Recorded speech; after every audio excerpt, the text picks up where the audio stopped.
So this is talk about scheduling in NRP, which we're now thinking about as a federation of Kubernetes clusters. And so if we start looking at scheduling inside one single Kubernetes cluster, everything is looking great. Kubernetes makes a really good job of scheduling resources. Basically, for CPUs and RAM, you can request what you need, and Kubernetes scheduler will make sure that pods are assigned to right nodes. It will optimize the resources. You can limit resources which you are requesting based on what you query. Kubernetes will assign a quality of service to the pods. There are several quality of services depending on whether you request the same as you limit or it's more. So it will make sure that so you can schedule pods which will do burstable load, so they consume very little resources, then sometimes they burst, then they decrease again. Or if you're running some batch jobs, you will get guaranteed quality of service. So scheduler will make sure that it always has needed resources. And best effort is for condensed jobs where you really pack a big number of pods and you're not sure how many resources they will need. Based on consumption, the scheduler might do some preemption. So if a pod will come with bigger priority, it will evict some of others. So basically, it's a standard scheduling mechanisms, but it works in Kubernetes inside the cluster, and there are no problems with that. Also, Kubernetes is very extensible. So standard additional resource is GPU. If you have some nodes with GPUs, you can request, and Kubernetes will accommodate that request. So it will schedule your pods on nodes with GPUs. It will assign them to your pods. So you can do that. And if you have additional resources, like for example, TPUs, which Google is now testing, you can assign that. It depends if your resources, like you only have certain number of resources and you need to assign them to a set of pods. You can create a number of resources, and so basically you can extend Kubernetes to whatever resources you have in your cluster. And the great thing is that you can write your own scheduler in Kubernetes. You can run several schedulers at the same time, and some pods can request default one, some can request your own, and so it's all working together. And this is working great, but inside one single Kubernetes cluster. And now when we move to federation and we start thinking about it, a number of interesting questions arises, and we can keep discussing with Rob these questions. First is you create some policies inside one cluster. Now you have several. How do you deal with that? And I really like thinking about this problem as we have, so each cluster needs to be able to create their own policies. We don't want federation as we create another top layer which manages clusters under it, because it will not work. So we want to be able to create policies inside the cluster, and this top entity should be able to see those policies. It should be able to respect those policies, but it should not dictate which policies we create in independent clusters. Interesting question is how do we manage labels? So usually policies in Kubernetes cluster are based on labels that you assign to resources like nodes, namespaces, pods. And if different clusters create their own sets of labels, then So it's a question how it's going to work. Either we mandate some labels, or we create some really flexible mechanism to respect those. Names conflicts will definitely happen if we talk about the federation of clusters. The basic example is namespaces. Should we same namespace in different clusters, should it belong to the same users and set of users, or we say that there can be, like, we create UCSD namespace in UCSD cluster, we create UCSD namespace in Rob's cluster. Like, how do they interact with each other? Like, what do we do with that? And in terms of that, again, the top data plane, the federation data plane, might look at different clusters and either warn or somehow manage that and like do some management. Like we create a namespace in one cluster, it propagates to others, and like it somehow pulls the policies from other clusters. So that's another interesting topic to discuss. We're just starting looking at that. Storage is a big topic regarding the federation. Pods running in one cluster unlikely will see storage from other clusters. If they do, then how do they deal with like whom data belongs to? In current mechanism, pods can request persistent volumes from current cluster, but of course they cannot request persistent volumes from another cluster. I don't think it will be implemented in near future in federation data planes. So we need some mechanism to know that we can request resources, storage resources from another cluster. Public NFS is, of course, the easy low-hanging fruit, but we need, like, there are different kinds of storage and we need to deal with that. So that's a big topic to discuss.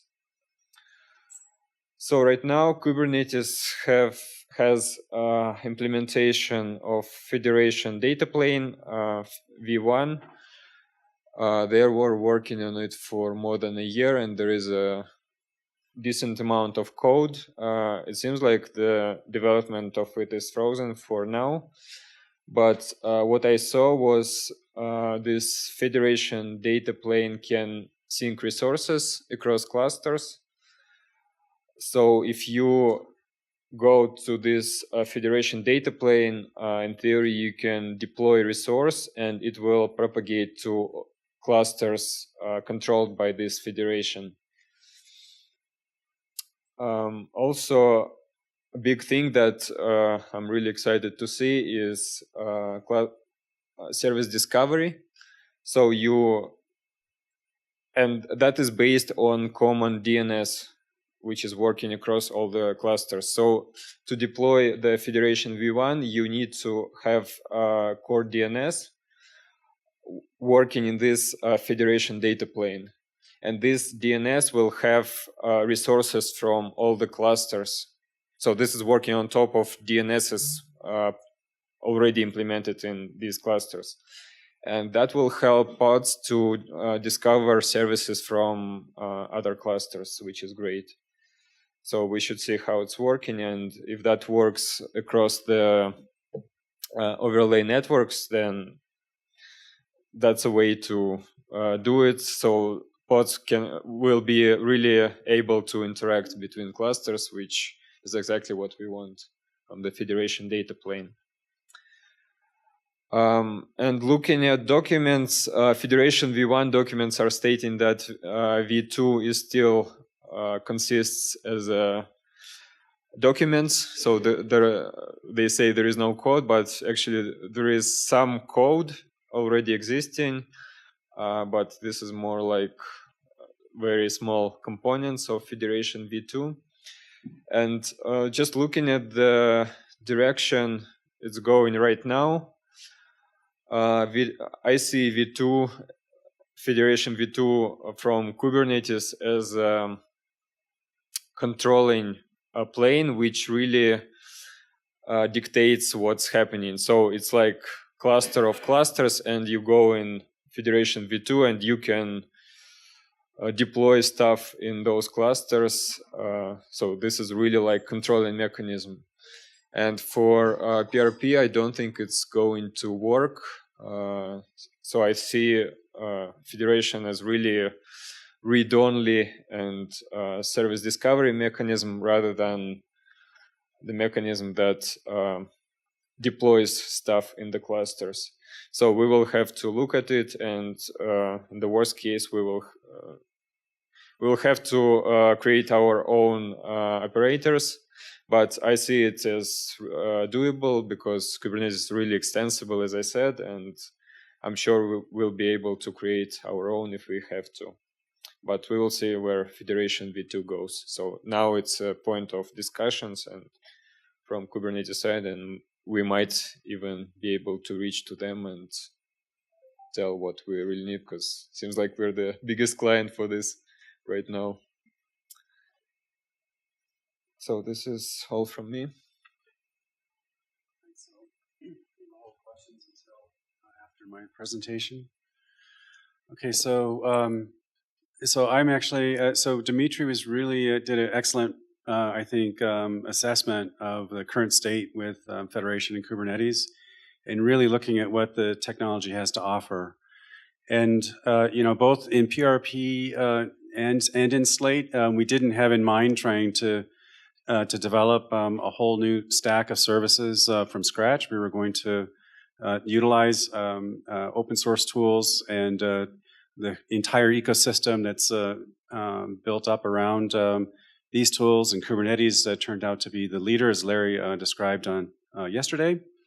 You know, and one of the first things we came to in Slate was actually how do we, you know, what is our architecture? How do we scale up? And anticipating that we would have a large number of sites and different organizations involved. So this is just a little bit of a recap of what Dimitri just showed, but on the left here you see is really a stretched Kubernetes. So you have a single cluster. So as PRP is today, it's a single Kubernetes cluster stretched over the wide area network.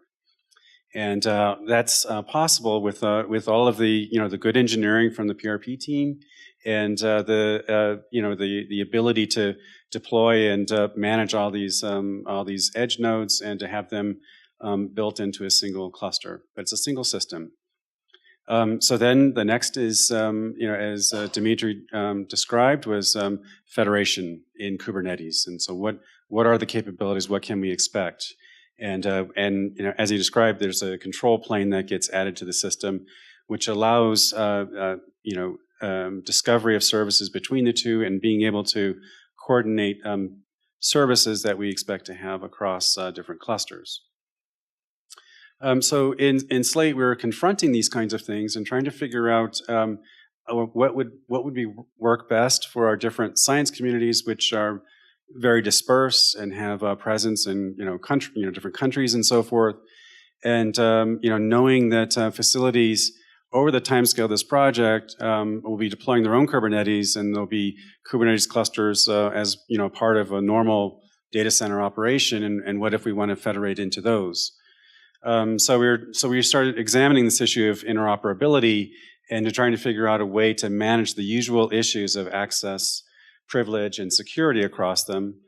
And what we landed towards was adopting, surprise, surprise, a virtual organization model where there's a trust relationship between a virtual organization and a resource provider. And this is the model of the grid, which has been working really well for 15 years.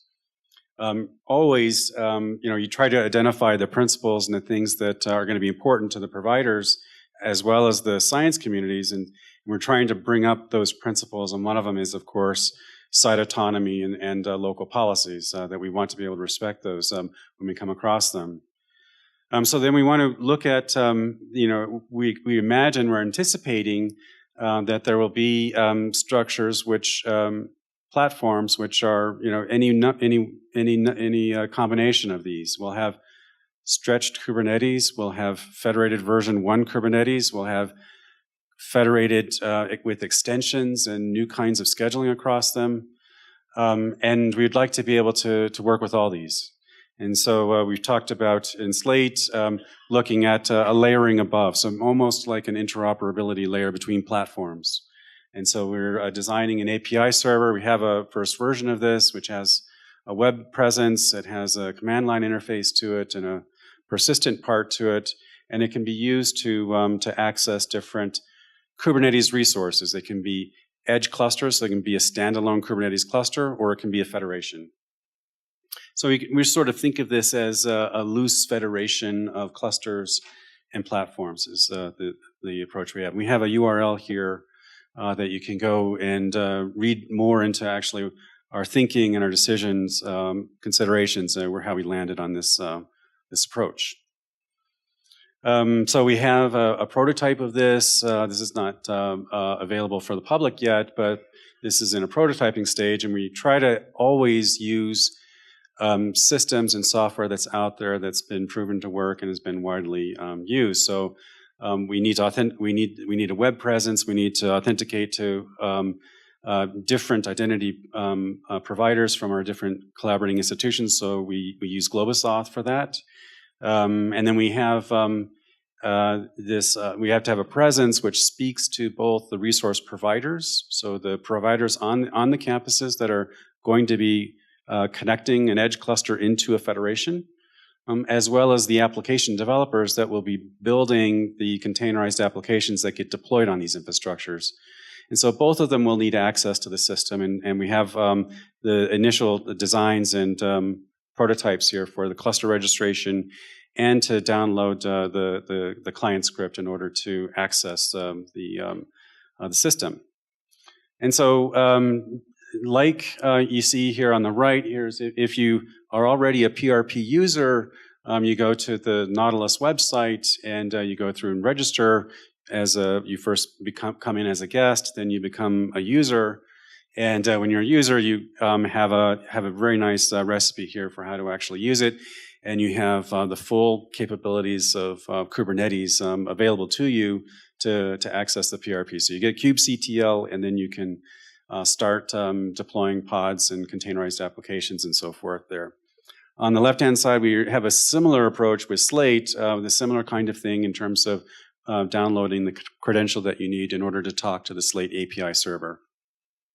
And you might be saying, okay, geez, you got one over here, why do you need another one? And I want to make the case that we will need both. Because we will have different kinds of structures, platforms. I don't think that a single unified, top-down managed platform for the whole country and then a global platform, this is my opinion, just food for thought. If we can get to that, of course, that would be great. But we'll want to have different kinds of layering where we want capabilities to do certain things. So I think we're going to need both of these approaches, and so this is really not duplication. When we've talked about this kind of thing in terms of deploying applications on other people's property, everyone gets really nervous, and so the trust and the policy issues come to the fore. And so we're really trying to address these head on in terms of which kinds of applications will come out into the infrastructure, how they're curated into a set of trusted applications, and so forth. And always here we have in mind the site policies that need to be respected, and the access and privilege and so forth. This is just to show you what the prototype looks like, and we're not, of course, going to go through this, but this is for all the Kubernetes nerds out there. You can see it looks pretty familiar, right? So you have the similar kinds of syntax and deployment kinds of tooling that you would expect to see if you were using native kubectl, for example. Okay, so I want to now show some examples of what we're kind of doing, what we've done with PRP, and what we're starting to do with Slate. And so this demonstration here was a machine learning application on the PRP for supercomputing last year, which we got the idea to do this in a deep dive session here with John Graham last year, and we said, okay, we want to learn about the PRP, and we also want to collaborate with the PRP, so why don't we just bring an application from our domain science and see what it looks like? Let's try to do something, and then, and in so doing, we'll sort of understand what the infrastructure is like, how it's operating, and what it's like to use that. And we loved it. So we were able to, in very short order, take a machine learning application that's very relevant to a lot of physicists in Atlas right now. We're trying to address the scale issues of the high luminosity LHC upgrade, and a big fraction of that happens to be simulation, and in particular simulation of calorimeters, which have electromagnetic showers in them.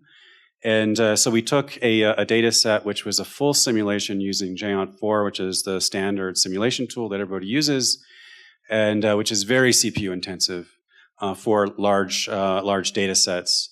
We took that and we created a set of data sets, and we pushed them onto the PRP system, and then we ran machine learning over those data sets to train, to learn what those showers look like, and then we generated a number of models based on that data, and then we did simulation. So our goal was to simulate 500 million electromagnetic showers, and I think at the time of this snapshot was taken, it was like 205 million. So we eventually got about 3/4 of the way to 500 million, but we actually used this, and it was a lot of fun. It was a great learning experience. Just recently, this is 2 weeks ago, we used the PRP to back end a data science workshop for high energy physics at Princeton. So this is a week-long workshop where they had 60 high energy physics graduate students and postdocs come to learn about various things, not just machine learning, but also other general computational things. And we wanted to actually access the very nice GPU resources on Chase CI. And so we called up our friends and set up, basically, I think with very minimal operational effort on either of our parts, but got basically, we put up a portal. This portal actually existed inside PRP, so it's actually a containerized pod that you can deploy on PRP, so you could take it and copy it. And then we presented it, had Globus auth on the back end, so we had these users coming in from around the world and all authenticated into the system. And then on the back end, we had a service which did the firing of the Jupyter Lab notebooks out to the Chase CI GPUs. So when you think about scheduling resources and storage on NRP, okay, I think of this as there are different kinds of things that need to be scheduled. One of them are persistent services. And so one obvious choice, so we want to be able to containerize perfSonar. We've seen that PRP has done this, so you can easily deploy perfSonar out onto a Kubernetes and an edge cluster on a ScienceDMZ. We wanted to containerize Globus Connect, so we could, because we know that that's like the canonical thing that people see in a ScienceDMZ pattern is our perfSonar nodes and DTNs and Globus Connect services on those DTNs. So we wanted to make that very easy to deploy out there. And so we work with our colleagues in Globus to get the Globus Connect service version 5 working. We just got it working. So it's been deployed now on Slate, and we're testing it out. So this will be containerized and made available for campuses or people who want to deploy it onto their platform. Another one that Frank will speak about in the next session is OSG Stash Cache. And so this has been mentioned a couple times. It's an XRoot-based caching service. And that's a really exciting development that's happened. A lot has happened very quickly in the last few weeks. And so I'll let Frank go into that. So the next topic I wanted to go into is another kind of scheduling. So we talked about like scheduling these pods out to do sort of temporal things to present interactive capabilities to in a teaching environment. We talked about scheduling persistent stored services that need to be there in the infrastructure to create multi-site platforms. But then you say, well, what about basic application scheduling on there? And so I want to talk a little bit about scheduling batch science workflows. And there are two steps to this. One is scheduling the needed services that you need out on the platform to handle it, and then the overlay on top that actually handles the science payload itself. I can be. I know, it's like the refreshments are right there. And okay, I'll go over this quickly, but I want to get this. This is really, really kind of neat. So we talk about, okay, scheduling on the NRP. Well, why don't we start with the scheduling that we know and love, which is Condor. And so this is a very natural thing to do because we need a set of services out there to support the Condor matchmaking and advertising and scheduling. And so all of those we've containerized. We put them onto Slate hosts. And then we deployed the other Condor services on a Slate CoreOS cluster and a Fiona box.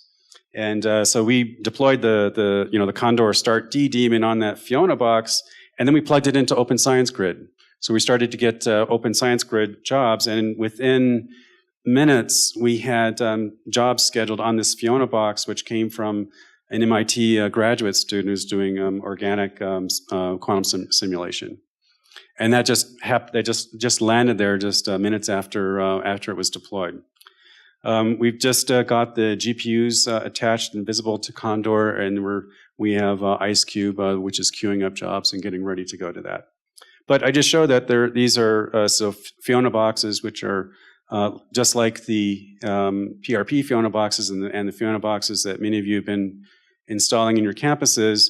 And so there's no reason why, once we have Kubernetes access to those machines, that we can't repeat this and deploy services or deploy Condor, the Condor services needed to handle these applications. And this Slate CoreOS cluster actually has been doing some work. I didn't even realize that it was actually doing work on behalf of Open Science Grid. And so this just shows a number of jobs. This isn't a large resource, obviously. It's doing a number of different communities are supported already, coming from OSG onto Slate.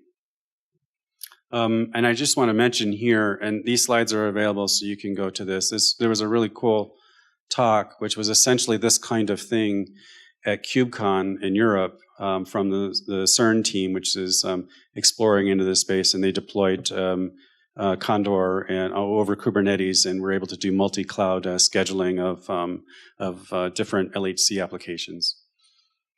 Scheduling storage is my last major topic. So we're partnering with the Osiris project. This is a DIBS award, which is basically deploying a multi-site Ceph-based storage infrastructure. So we're basically a way of organizing access to this distributed storage based on virtual organization and campus, for example. And so this project is addressing all of the issues of trying to do a stretched Ceph cluster and the placement across that, and so there are a number of challenges there. With Slate and Osiris, we have a number of different kinds of use cases and different things we want to address. And the first couple of things we're going to do are look at software-defined networking between Slate-enabled sites and Osiris sites, and then using storage which is mounted on a Slate platform for hosting images and so forth. Okay, summary and conclusions. So we see here, it's pretty obvious that we have multiple projects here which are addressing scheduling issues and federation issues for our emerging national research platform. As you know, I think it's also evident that this is a long road ahead. I mean, we'll have a lot of successes along the way, but there are many obvious challenges here when you talk about scheduling across a shared resource like this. I did want to make the point that meanwhile, as we go along, we should try to keep the resources occupied and busy with science applications, such that we deploy this platform. We want to keep it busy all the time, and so scheduling is important, and building the connectors into different science gateways and different science application submission systems, workflow systems, I think should be kept in mind. I just want to say that along the way here, we're learning how to we're sort of reprogramming how we actually deploy infrastructure and how we deploy applications. So we have this, wonderful new set of tools that are helping us do this, and it's really, I think it's really exciting when you can see things that in the old days would take days and months of email lists and people following instructions on websites to deploy a piece of software to join an infrastructure, to actually see it happening now in seconds. So once the containerization and the right once the service is packaged correctly and exposed correctly, all of the knobs that need to be configurable for the particular site are set up. The deployment happens very, very quickly. So that's really amazing. That is path breaking there. So I just want to end saying this is all great news for multi-institution science collaborations. And it's also great news for the CI engineers that are providing that infrastructure. Thank you.